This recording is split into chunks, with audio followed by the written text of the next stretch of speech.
Good morning, or good afternoon, or good evening, whatever time of day it is, wherever you are in the world.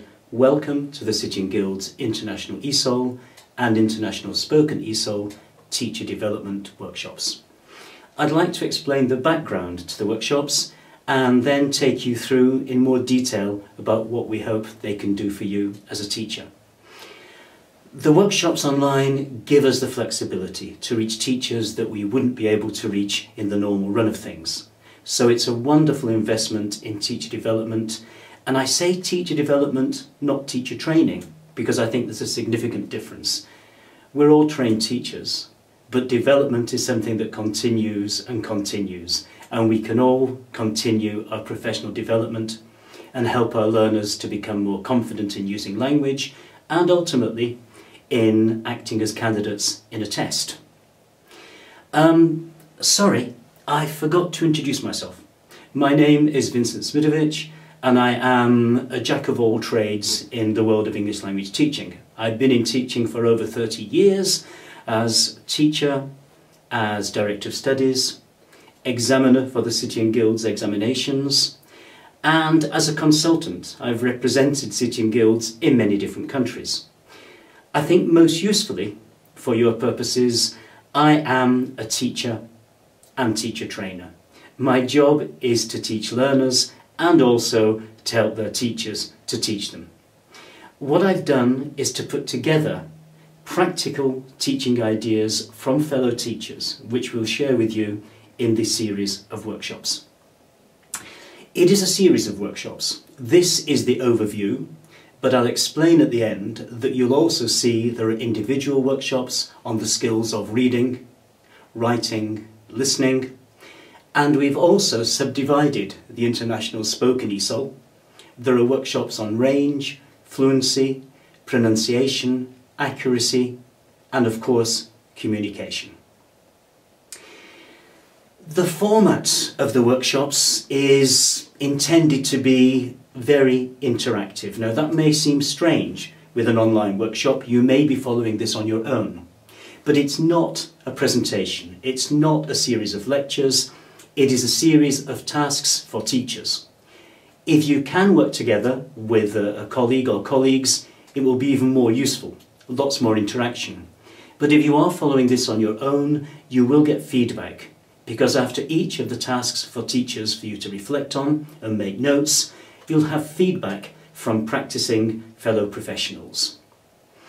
The workshops will also give reference to other materials that you can use. We'll be basing what we do on the Common European Framework of Reference for Languages, Learning, Teaching and Assessment. And I think it's very important that what the CEFR does is to put the emphasis first of all on learning. Learning is what matters.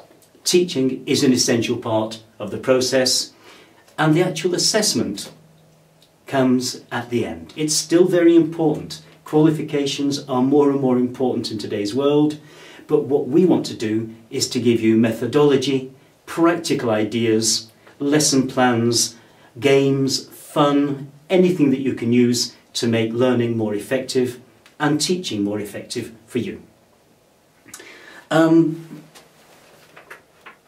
What we're going to do is to introduce each workshop, then let you click on the specific workshop, as with this one. Do it in your own time, do it alone, do it with colleagues, and then a conclusion with feedback to draw everything together. So this is going to be the overview. And let me explain what the aims of this particular workshop are. Right. Let's get down to the workshop element of this. This is an overview. Bear with me if you know the examinations well already. I hope that what I'm saying now and what you'll find in the workshop will still be of use and interest. What we're going to look at in this workshop is the Common European Framework of Reference and how City and Guilds implements it. If you are familiar with the Common European Framework of Reference, you'll know, of course, that what we have is a set of can-do statements about language skills. The Common European Framework divides language competence into the skills reading, listening, writing, and interestingly enough, double weighting is given to speaking. There is spoken interaction and spoken production.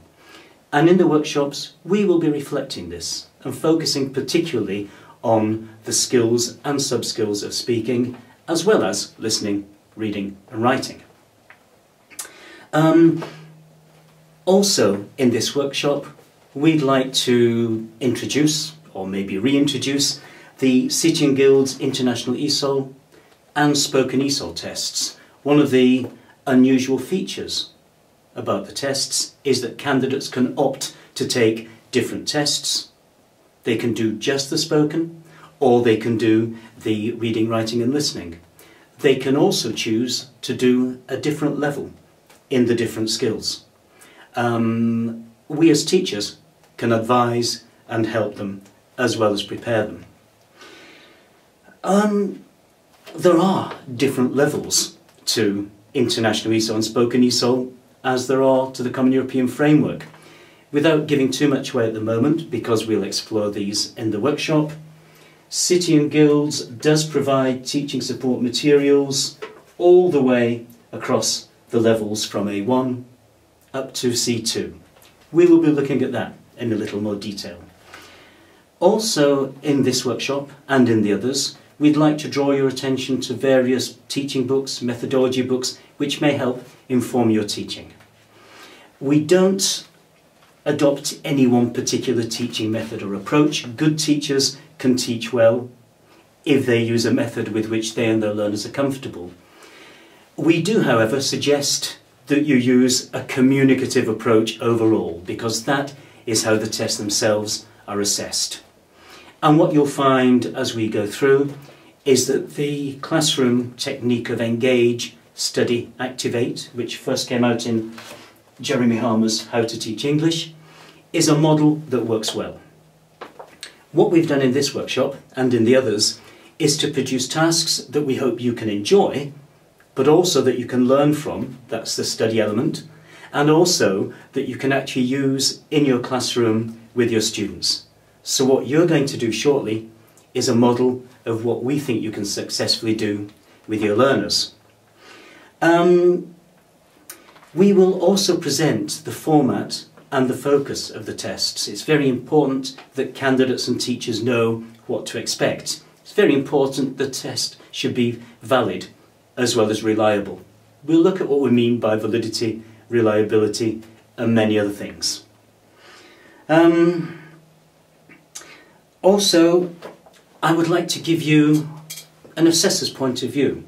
Sometimes as a teacher, you find it helpful to know exactly what the examiner is looking for and to pass this on to your candidates. So we will give you the benefit of that experience.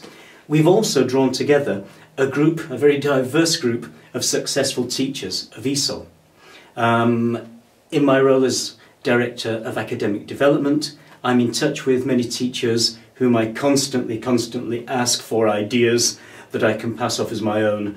I won't claim they're all my own ideas on these workshops. Some of them are, but for many of them I am indebted to colleagues. And they're ideas that work in different settings.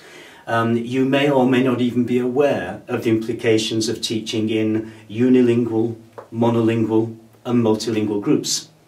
You may even not be sure what the difference is. Well, I'm not going to tell you yet, but you can find out as we go through the workshop. So to the workshop. Now very shortly, it's over to you. This is my introduction. Once I've finished, please feel free to click on to the overview workshop, which you can conduct as a group, you can conduct with colleagues or alone. It really doesn't matter. When you finish the workshop, please click on the feedback and conclusion video, and I'll come back and try and draw together what we've been looking at. So, the most important part of this workshop from my point of view is the practical teaching ideas. The information I hope will come in useful. We'll also tell you where you can find more on the website, from handbooks with sample tests, but the really valuable thing is going to be what you put into the workshop, what you get out of the workshop. Okay, over to you. Enjoy the workshop. Hope you find it useful and enjoyable, and I'll see you later.